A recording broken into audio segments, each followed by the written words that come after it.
now time for yet another special part of this evening and our program.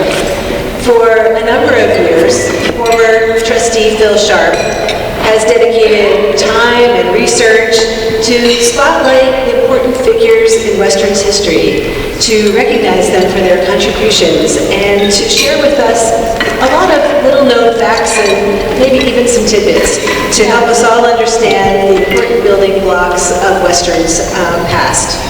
Please join me in welcoming Phil to the podium to share with us yet another good story for Western. Thank you, Sharpe.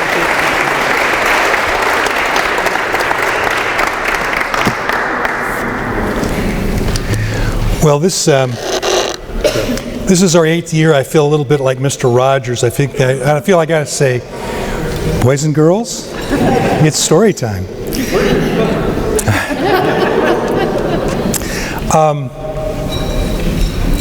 Tonight we rise to honor Charles Fisher. Charles Fisher was the 4th principal of Bellingham State Normal School and the 1st president of Western Washington College of Education. He was raised in York, Pennsylvania. He was the grandson of deeply religious Prussian immigrants. He received his bachelor's, master's, and PhD from what is now known as the University of Omaha. And after that, he went to the Union Theological Seminary in New York City and was an ordained Presbyterian minister. He had served as chair of the Department of Education at Westchester State Normal School in Westchester, Pennsylvania, then a professor of education and psychology at Swarthmore, assistant director of the Teachers Bureau for the State Department of Public Instruction in Harrisburg, Pennsylvania, and immediately before coming to Western, was the principal of Bloomsburg State Normal School in Bloomsburg, Pennsylvania. Now, it's probably worthwhile to have a little conversation about what it is to be a normal school. The normal school movement began in 1823 in Concord, Vermont, under the direction of Samuel Reed Hall. And its purpose was to teach high school graduates to become primary school teachers, common school teachers, grades 1 through 6. The teacher training program was a 1-year program following which you receive certification. And the purpose of the normal school was to normalize and standardize both the content of the material taught and the methodology, hence the term normal school. The typical model for a normal school was to have a campus school, that is a common school, elementary school within the normal school. And that was the experiential classroom where master teachers would teach student teachers for a year. They would get their certification and they would go out. Of course, we had a campus school here that lasted well into the 50s and 60s. Now, at Bloomsburg State Normal School, Fisher instituted a really innovative program. As more and more junior highs were developed, he realized that the 1-year teacher certification, teaching you the 3 R's, reading, writing, and arithmetic, wasn't enough. So he instituted an experimental 3-year education program for middle school or junior high school teachers. They needed to be able to teach science, history, mathematics, literature, the arts, physical education. And he had instituted that program, and it happened to come at a very, very good time for his job prospects on the West Coast. Now, a 3-year course of studies required a larger multidisciplinary faculty, but most importantly, it required learning resources for both students and teachers. And when we talk about learning resources in the 20s, we're talking about a library.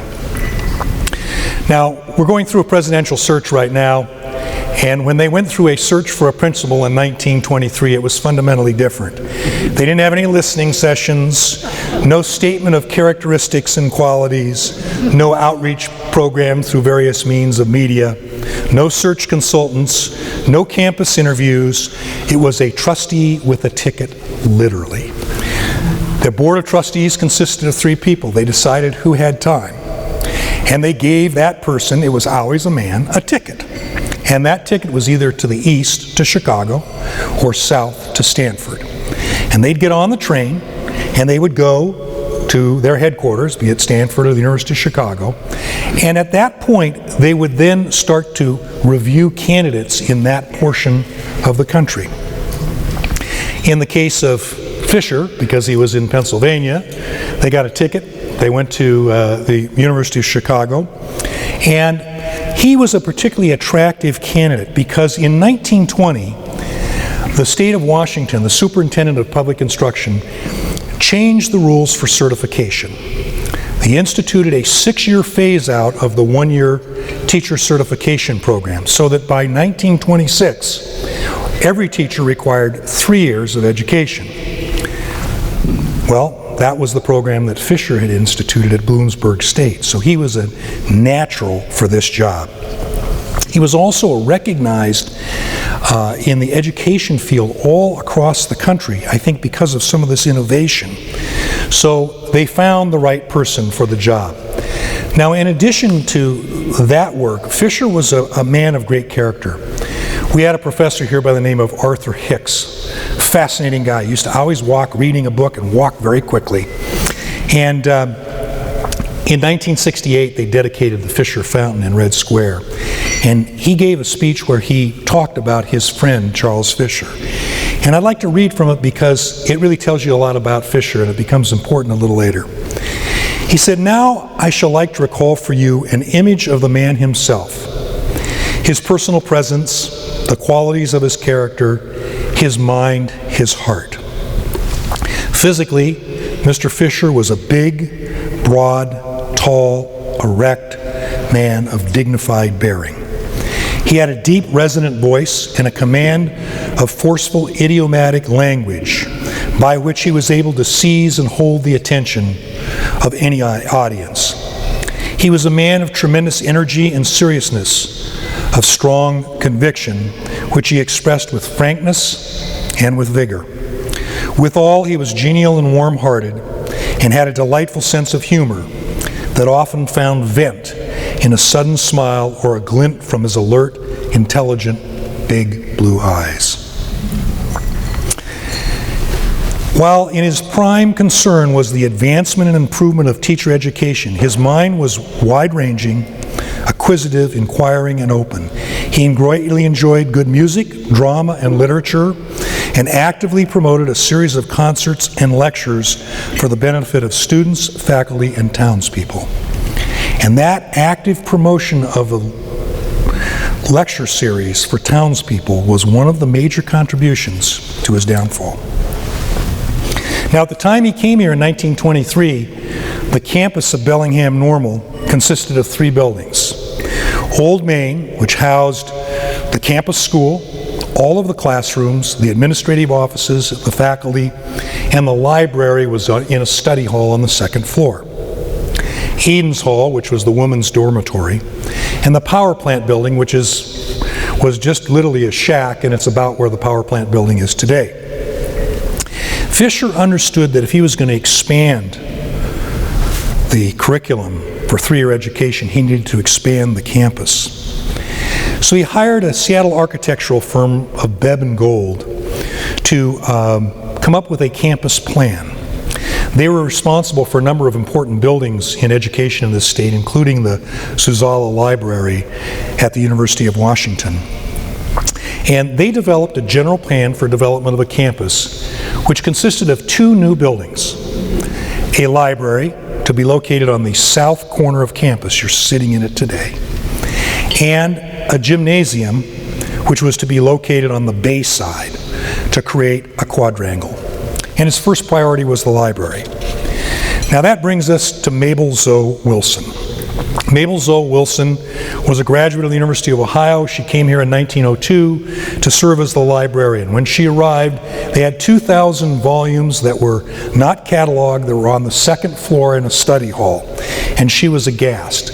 She hand-wrote the card catalog using the Dewey Decimal System, and in 1902, her first year, she acquired 2,000 more volumes.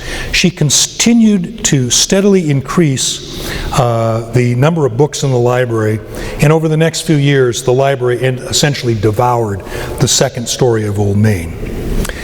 Realizing that they really did need a librarian, in 1909 they gave her a leave of absence. She went to New York, where she received a degree in library sciences and returned to organize the Washington State Library Association and spearheaded passage of a bill to create libraries and provide library services in rural areas. Now, by 1923, when Fisher arrived, the library had outgrown its space. It consisted of 40,000 volumes, and there was a need for a new library. The first step in building a new library was to acquire the land. And the land on which this building sits was part of the George Jenkins Short Plat. And there were two homes here, both of them owned and operated by spinsters who had used them as boarding houses for girls who were attending Bellingham Normal. Mrs. Jenkins was not at all interested in selling her building. She could earn more money from boarding than she could investing the money that was being offered. Consequently, she refused to sell. The board offered her $14,000. She refused, and so Fisher had to condemn the property.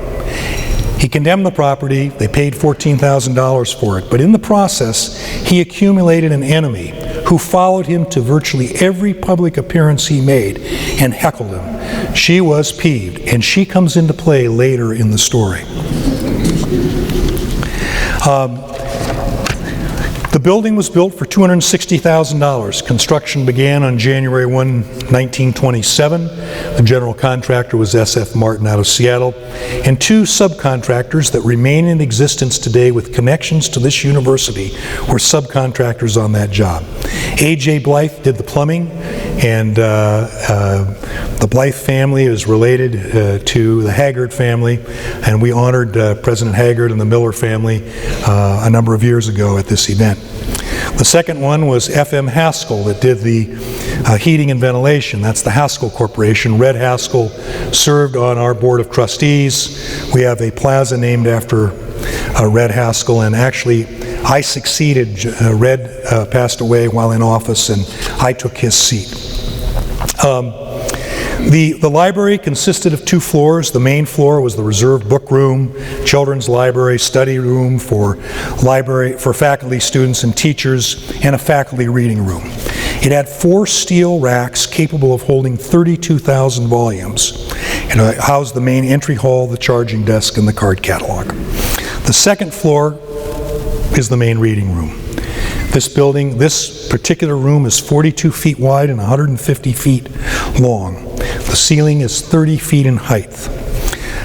It was, according to Zoe Mabel Wilson, richly decorated with colorful designs and beamed bearings. She described it as a student's workshop of beauty and utility, built in the hope that students will double and magnify their creative works. It was dedicated on June 5, 1928. Now, a little bit about Charles Fisher as a man.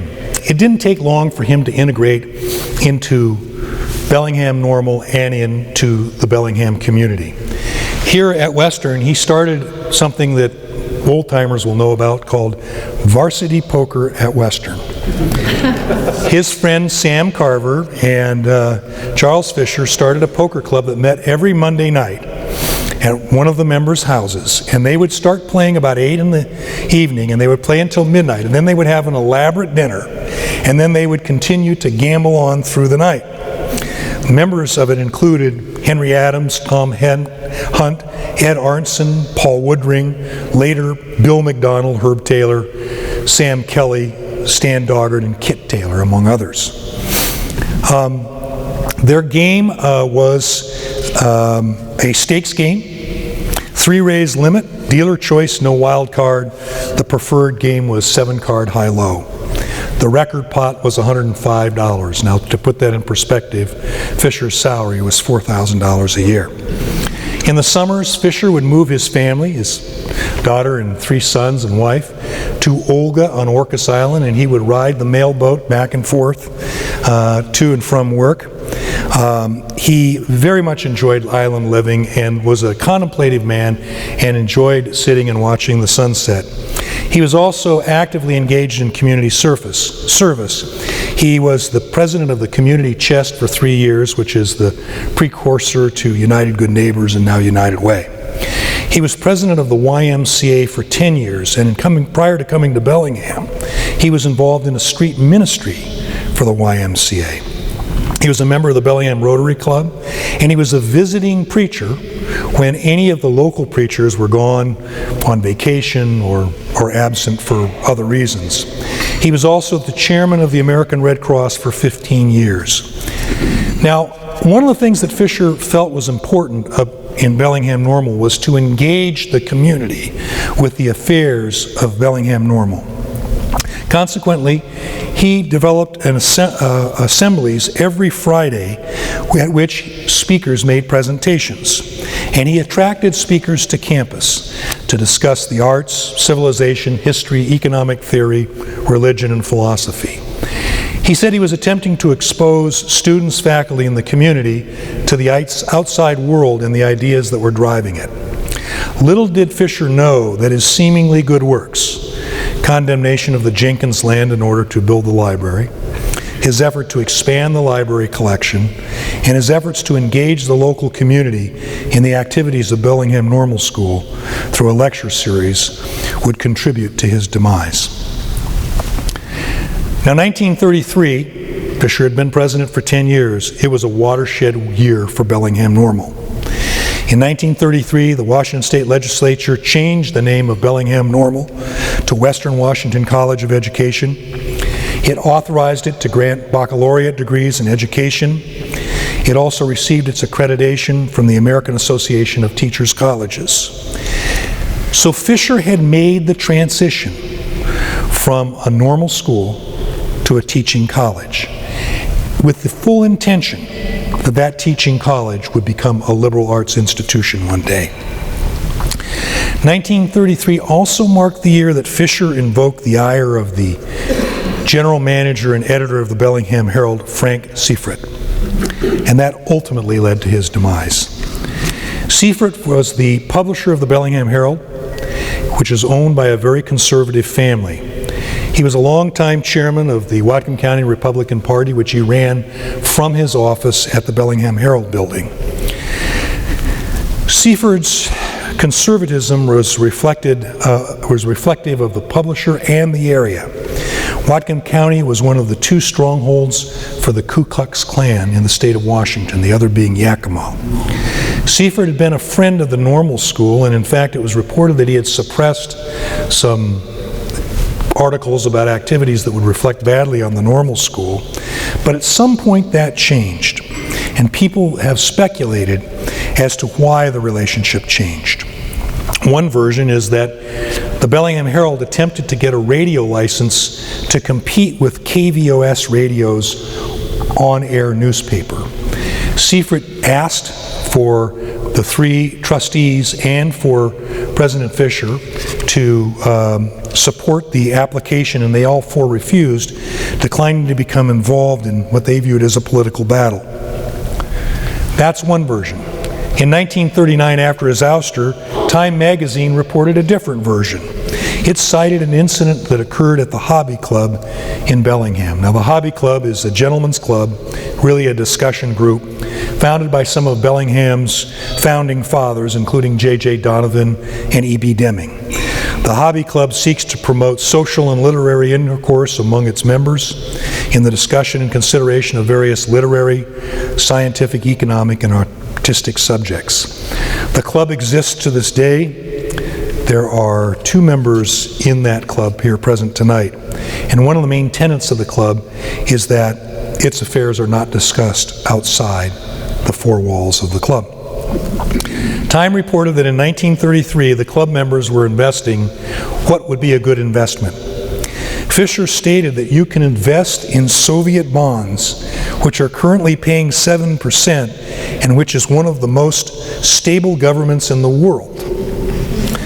Seifert took great offense. He stood up and he thumped the much larger Fisher on the chest and he said, "I'm against you, and do you know what that means?" Little did Fisher knew what that meant. According to Time magazine, Seifert then began a campaign to get Dr. Fisher ousted as president of Western Washington College of Education. A third version is that Mrs. Jenkins, still angry about having her property condemned to build this library, had gathered enough dissidents to give Frank Fisher a group that he could harness their energy to attempt to oust Fisher. And the fourth version, and one that has a little bit of truth to me, is that Fisher made a speech at the PTA convention that was held in Bellingham on May 3, 1934. In that speech, he advocated for public-supported school system, free education, extending from kindergarten through the university, free and open to all. He urged the state to, quote, "make available to every child in the state educational opportunities consistent with the principles of equality and justice and adequate to meet the needs in a democratic society." And what Fisher said when he was saying every child, he meant every child, black, brown, and white. He also stated, controlling the work of the school should be a moral purpose which is expressed in a democratic philosophy of life, which should be to us and our children a passion, yes, almost a religion. That was the last article that the Herald ran about Fisher until they ran the article of his ouster in 1939. The call for free education, I think, was the straw that broke the camel's back. Whatever the source, Seifert did in fact openly and publicly campaign to have Dr. Fisher removed. He formed a committee known as the Committee on Normal Protest. It consisted of himself and 6 other members who signed their names and identified their titles as follows: Blanton Luther, Grand Dragon of the Ku Klux Klan; Reverend McCartney, Presbyterian minister, and in fact the Presbyterian minister at the church in which Fisher held a membership, but he did not attend. He attended a different church. Dr. McLeod, who was a dentist and very conservative, he was head of the American Legion. Tom Chandler, a retired teacher from Kansas. Frank N. Brooks, a local businessman, and P.E. Healy, who had been the president of the Chamber of Commerce. On April 30, 1935, the committee submitted a letter to the Board of Trustees outlining 10 charges against Dr. Fisher, demanding a hearing on the charges and demanding that he be discharged. Now we have the letter, we have the board's response, and we have a transcript of the 4.5-hour hearing that the board had on the charges. I'll lightly touch on them, but they end up falling into 3 categories. But just to give you the flavor, these are their words. Numerous executives and members of subversive organizations and free-love, atheistic, and un-American pacifist organizations have been invited to address the student body and community in a lecture series. There have been a studied avoidance of having Christian leaders address the student body. No patriotic meetings or assembly exercises have been held, and the flag is seldom displayed on campus. The Viking student newspaper rebukes newspapers and magazines that warn the public against subversive activities and recommends books and magazines containing insults on the peace in American social customs. Members of the faculty in Fisher have encouraged subversive speakers, including radical pacifists. And finally, and probably most critically, the strife-breeding attitude and ungentlemanly conduct of President Fisher shows that he is temperamentally disqualified. In response to the charges on May 22, 1935, the Board of Trustees conducted a hearing. It lasted 4.5 hours. It was reported by a court reporter. There is one transcript of that hearing. The only person who had it is Frank Seifert. It is now reposed in the archives, and it is fascinating reading. I won't go into the details of all the charges, but they fell into 3 categories, and they're worth talking about. The first was the speakers that he brought to campus. Between 1932 and 1934, he brought 87 speakers to the campus. The committee objected to 20 of them. They included people such as William Henry Chamberlain, the Russian correspondent for the Christian Science Monitor, George Counts, who was a professor of education at Columbia University and a teacher of Fisher's, who was a member of the technical staff of the first American Trade Union delegation to Russia. For our great friends from Wisconsin, Senator Robert La Follette, a U.S. representative, governor, senator, and presidential candidate. And if you go into the lobby of the Senate chamber, you will see portraits of 5 U.S. senators selected by a committee chaired by John Kennedy in 1957 that selected the 5 most outstanding members ever to serve in the United States Senate. La Follette was one of them, along with Henry Clay, Daniel Webster, John Calhoun, and Robert Taft. In fact, in 1982, there was a survey of historians that ranked La Follette as one of the 10 greatest public service servants in the nation's history. Dorothy Reed, Secretary of the National Council for the Prevention of War. Albert Keynes, who lectured on Russia, Hope or Despair. And Dr. Henry Neumann, a member of the Committee for the World Congress Against War. Now, it's interesting. The committee never complained about the content of any of the comments made by those speakers while on campus. Instead, they presented resumes which they had put together, which would assail them as being Reds, atheists, pacifists, and proponents of free love, whatever that may have been in 1933. The board noted that the selection of the speakers was not done by President Fisher. It was done by a committee composed of faculty and students who worked with professional speakers bureaus to select these speakers to make the presentations on campus.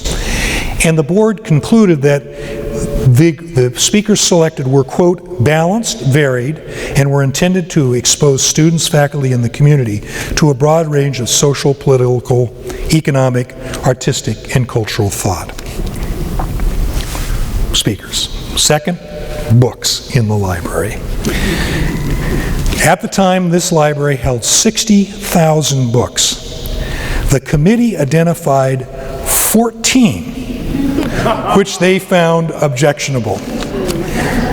Now, let me just put this in perspective for you. If you were to take out these screens here and look just at these oak bookcases, and you were to fill it completely with books, they hold 25,000 books. So double that and add another 10,000. They were able to find 14 that they objected to. And remember this, Fisher wasn't picking the books. The faculty would make recommendations to the departments, which would give them to Mabel Zoe Wilson, who would order the books. But Fisher got hung for 14 books, including books by Bertrand Russell, Upton Sinclair, John Dos Passos, John Dewey. Fisher, in his defense, provided a list of every book checked out of the library from 1932 through 1934, just so that they could see that there wasn't a disproportion, that these books were not disproportionately represented. They were simply part of the collection. So this great library that he built, this great resource center, became an anchor. But third and most importantly was this issue of temperament. At its heart, the charges were an attack on Fisher, his temperament, and his outlook as a leader. They were an attack on his educational philosophy. They were an attack on his view of education in a democratic society. I will read to you from the letter written by the Board of Trustees following the hearing. They had a lawyer that was on the board. It took him about a week. he refuted on behalf of the board all 10 charges, and it was signed by all board members. But here's the most important statement in there, because I think it says a lot about the charges, about the environment, and about Fisher. It's a little lengthy, but stay with me. We find that strife breeding is most prolific in the environs of this school. That turmoil and trouble in the affairs of the life of this community reaches into every phase of its civic life. That it is torn by animosity, personal grudges and grievances, and political enmities too numerous to mention. That the institution is first berated over the air by one faction and attacked by the newspaper by the opposite faction. That it is attempted to be controlled, its employees and teaching personnel dictated to by organizations and people without regard in any respect to the efficiency and welfare of the institution. That if President Fisher has developed a temperamental attitude with respect to this and that conflicting interest, it is the natural result of the treatment accorded to him and the institution which he represents. We recognize the fact that the President must be tactful. We have talked these matters over repeatedly, and with all due respect to the opinions of the complainants, we cannot be severely critical of a personality that is capable of standing on its own 2 feet in this community. We do not believe that any administrators of this school can pacify the conflicting factions of Bellingham, nor do we believe that those who have a grievance or hostile attitude can be given that which they demand, except at the expense of the integrity of the administrators and the institution. We invite constructive and beneficial criticism, unbiased by personal interest and free of unworthy prejudice. We consider this a state institution of higher learning, that from this premise we regard and respect only the state and the nation in the conduct of our duties as trustees. We point with considerable pride to the record that this school has made with a high national rating of the school by the American Association of Teachers Colleges and by the support given to it by the state legislature. In the administration of the affairs of the school, a great responsibility has been placed on President Fisher, to whom we give credit in large measure for the foregoing conditions. We recognize in him an able and conscientious administrator. His devotion to his position and work and his cooperation with the Board of Trustees and the state authorities is commendable.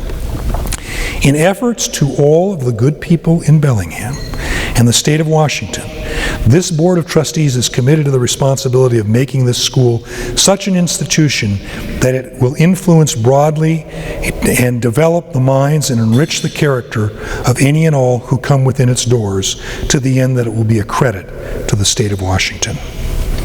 With those words, the board dismissed the charges, reaffirmed President Fisher's position, and thought the matter was laid to rest.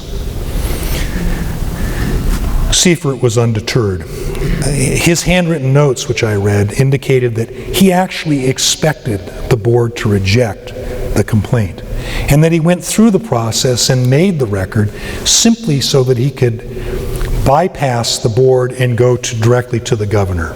And for a period of 3 years, he fed a stream of dissidents or people who were dissatisfied with Fisher to the governor to talk to them. And there are no records in the state of those conversations, who Governor Martin met with or what was said. By September of 1938, the governor had directed the Board of Trustees to demand Fisher's dismissal. They refused. In the fall of 1938, Governor Martin offered President Fisher a post at the University of Washington at the same rate of pay if he would resign as Western's president. Fisher refused. At that point, the governor told the Board of Trustees to fire Fisher or he would discharge the board. When the word got out, a petition was signed supporting President Fisher by 100% of the faculty members at Western and by almost every student at the school. Despite these efforts, the Board of Trustees ultimately yielded to the governor and terminated Dr. Fisher in August of 1939.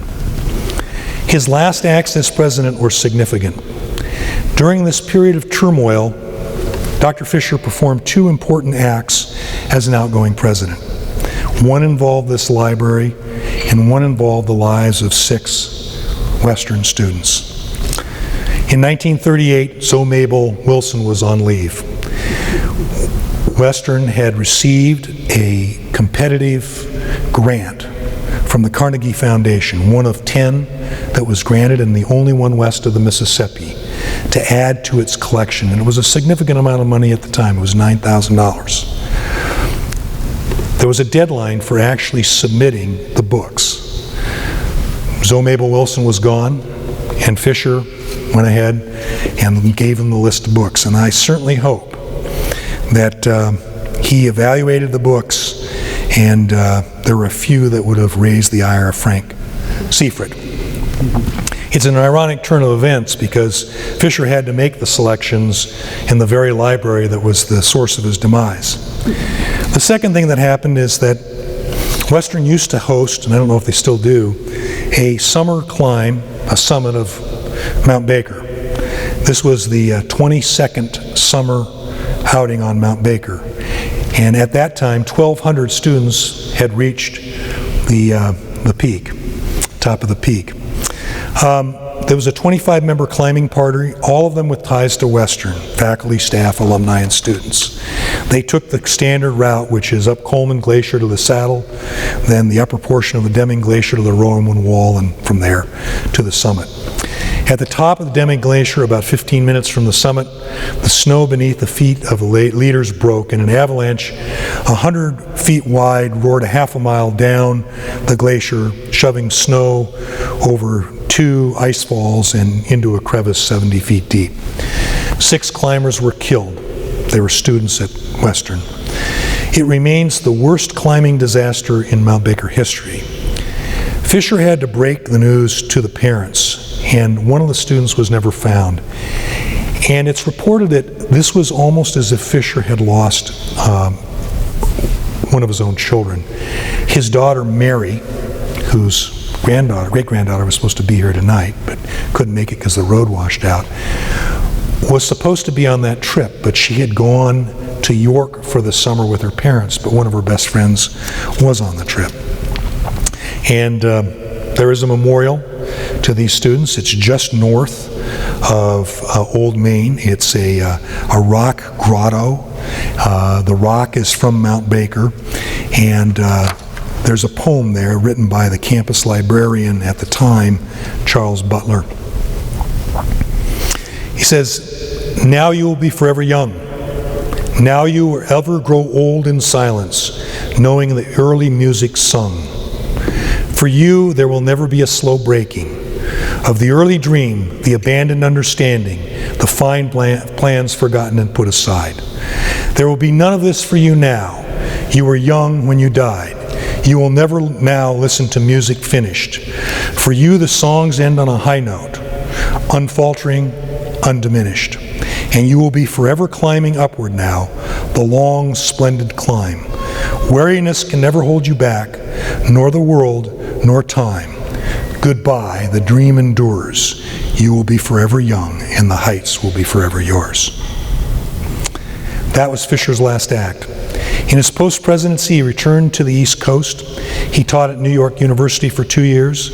He served as the dean at Huron College in South Dakota for 2 years, and then he returned to Washington State to become the director of wartime procurement for the state. In 1947, he became the executive director of the Washington Pension Union, a group devoted to lobbying for social welfare programs such as old age pensions and unemployment compensation. In 1950, he ran for Congress against Scoop Jackson. He ran as a progressive Democrat. He received 6% of the vote. He then became the business manager for the Western State School for the Deaf and Blind, and a position he held until he was 81 years of age. He retired at age 81. He lived at Wesley Gardens in Des Moines. He was known to write prayers, and he died in 1964 at the age of 84. He never was able to shake the soiled reputation as a communist sympathizer, an atheist, or a pacifist. Fisher was not a communist sympathizer. He made that clear in their hearing. He was chastised because there was posted on the student bulletin board a trip summer abroad in Russia. He didn't even know it was posted, but he did say, you know, we have no fear of our students going to Russia. They'll see right through it. They'll see that it is not the way to go. I don't think he was a communist. An atheist? Clearly he was not. He was a Presbyterian minister. He conducted a street ministry. He was a visiting pastor in his time in Bellingham. He carried on deeply religious tradition of his grandparents, and he wrote prayers at the Wesley Garden in his retirement. A pacifist, he may have been. He said at the hearing, Jesus was a pacifist. And in 1950, when he ran against Scoop Jackson, he warned against becoming militarily involved in Southeast Asia, specifically Korea. Time has proven the depth of his wisdom. In 1968, Fisher Fountain was dedicated. It's ironic that it's located in Red Square.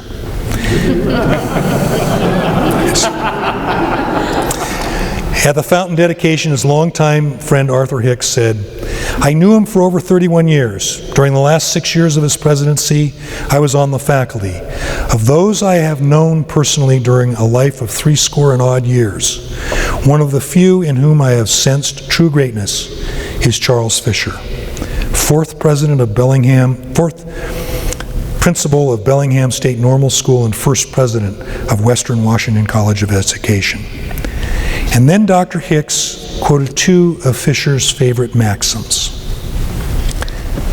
Let 100 flowers bloom and 100 schools of thought contend. And slumber not in the tents of your fathers. The world advances. Advance with it. He ended his remarks as follows. I dare say that like Thomas Jefferson, he had sworn on the altar of God eternal, hostility to every form of tyranny over the mind of man. Indeed, in the realm of ideas, he was a happy warrior. So ladies and gentlemen, please join me. Raise your glass in a toast to Charles Fisher. May we all be happy warriors in the realm of ideas.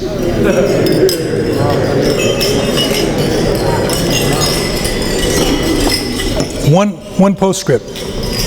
As I prepared for this and researched it, it occurred to me that the times that President Fisher faced are not all that different from the times that we face. They're different issues and different times, but the issue of tyranny of the mind is a serious one. And the tyranny is not exercised by any part of the spectrum. It's not right, it's not left, it's center, it's all of it. And any time that you try to suppress free thought in a respectful environment, it's a huge mistake because it retards the advancement of the human mind and the society. And I think it's worthy that we should all think about being happy warriors in the idea of thought. And to echo the comments that Bruce made earlier, if the issues that we face today can't be addressed here, then where? And if they can't be addressed now, then when? Thank you. Thanks.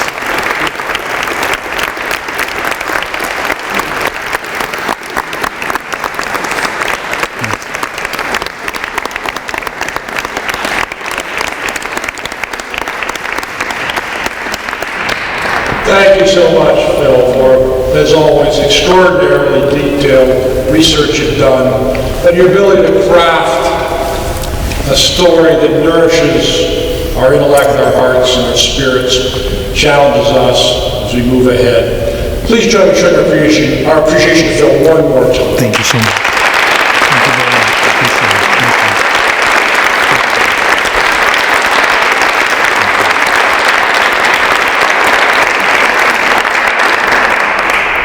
city joins me in thanking you for being here, in expressing our best holiday wishes for you in days ahead. Drive carefully. Again, thanks so much for being here.